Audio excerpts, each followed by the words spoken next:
Good afternoon, my YouTube viewers. Palestine here. Welcome to my channel. I've had problems with my thumb, and I don't know if you can see it, but my thumb has cracked open and it has started bleeding. And I put some witch hazel on it because since I'm diabetic, I'm very prone to infection. And since I'm so prone to infection, I thought I better put some witch hazel on my thumb where the skin has cracked and started bleeding. It's been coming on like this for a while.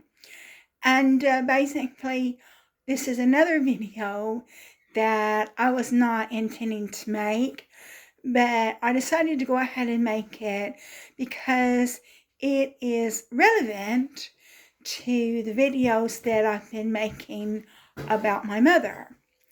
And since it's relevant to the videos I've been making about my mother, I wanted to go ahead and put this on YouTube. And so basically what has happened is a few minutes ago, while I was working on my data science channel, because I have another YouTube channel, which is a data science channel, and I was working on the ARIMA model, if anybody's interested, I got a phone call from my friend, and she has a serious mental illness. She has paranoid schizophrenia that does not respond to treatment, so she has to take clozapine, and clozapine is a very dangerous drug.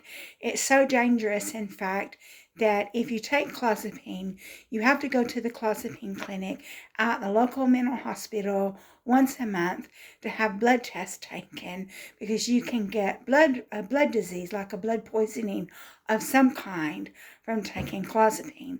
And so basically, when people have paranoid schizophrenia that does not respond to any of the conventional treatments, then they give you clozapine. And the thing is sometimes clozapine doesn't even work. But my friend is on clozapine, and she had a brother who recently died.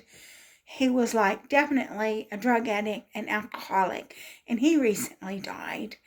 And she has a sister who's older than her, and her sister doesn't want to have anything to do with her because she's paranoid schizophrenic. And the reason why is because we live in a society where people who have mental illness and learning disabilities are looked down upon. So her sister doesn't want anything to do with her, and because she has paranoid schizophrenia. And then so this friend of mine, she had been seeing her mother. Her mother had been living in another town close by.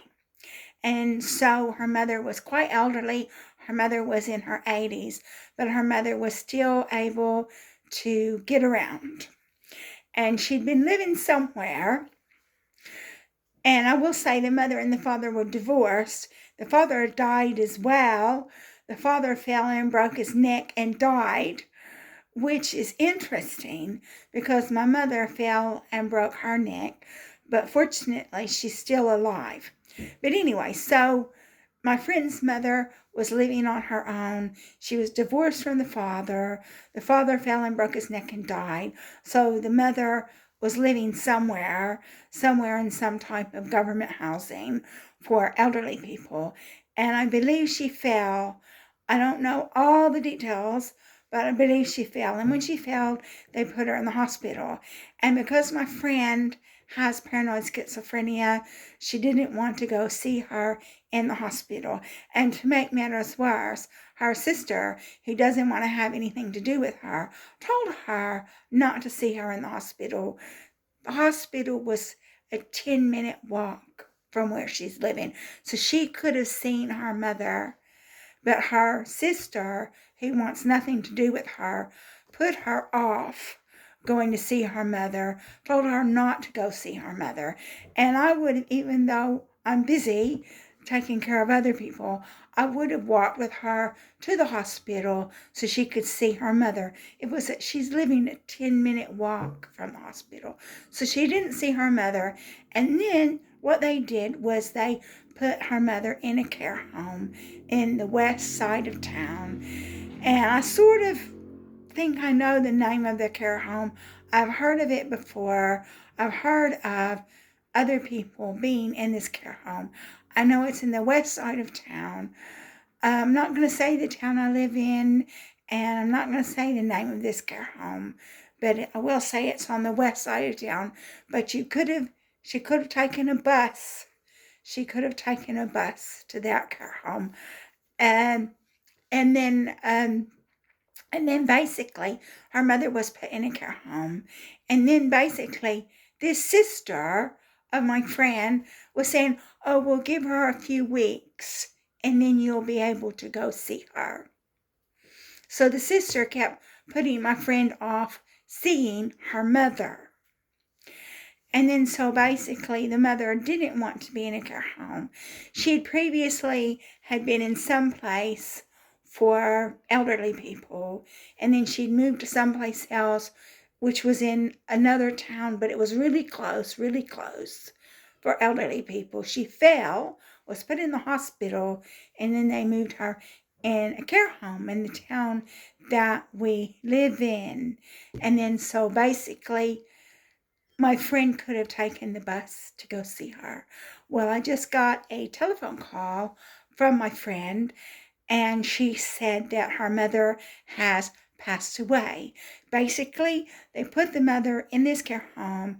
She didn't want to be in the care home, and she started making a fuss because she's in her 80s, started making a fuss. She was saying, get me out of here, get me out of here. I don't want to be here, get me out of here. Well, the nurses didn't want to hear it. So they gave her some drugs to shut her up. And she never woke up from the drugs. And this isn't the first time something like this has happened. Because if you look on the internet, and it was a care facility in Hampshire not too long ago where they had another situation where they were taking elderly patients. These nurses considered these elderly patients to be problematic, so they medicated them with, I believe they medicated them with some kind of a narcotic. And so basically when they medicated them with narcotics, they didn't wake up. So basically it was in the news. You can do a search on the internet. It was in the county of Hampshire, and you'll probably find articles about it where these elderly people were over-medicated, and it ultimately shortened their lives. And there were they had big investigations into it. But I don't want to talk about that too much because obviously I don't want to suffer any repercussions. But that's what happened to my friend's mother. Put her in a care home. She didn't want to be in the care home. She kept saying, get me out of here, get me out of here. I don't want to be here. The nurses didn't want to hear it. So they gave her some tablets to put her to sleep so they wouldn't have to listen to her, and she never woke up. And that's what my friend said. This is what my friend told me, that her mother was saying, get me out of here, get me out of here. I don't want to be here. And then they gave her some tablets, and she never woke up from the tablets. So that's a problem that we have with elderly people who are not able to take care of themselves, that they have to rely on other people. And some of these people are not very patient with these elderly people. And then what they will tend to do is over-medicate these elderly people. And these elderly people just won't wake up. And so that, unfortunately, that's a situation that I'm going to be facing at some point, because I don't have any family. I don't have anybody to care for me. So at some point, I'm going to have to go into a care home. And so, yeah, that's what I've got to look forward to, being in a care home and being over medicated and then having my life shortened. So I think I'm going to go ahead and conclude this video, but I just felt it was really important for me to make this video because obviously it's to do with my friend's mother, and it's also to do with my mother because my friend's father, he fell and broke his neck and died. And my mother, she fell and broke her neck, but she's still alive. She's still alive. But also she may have to go into a care home. They were talking about moving her into an acute long-term unit. So when she finishes this acute long-term unit, are they going to want to put her in a care home, or are they going to let her go home? I don't know.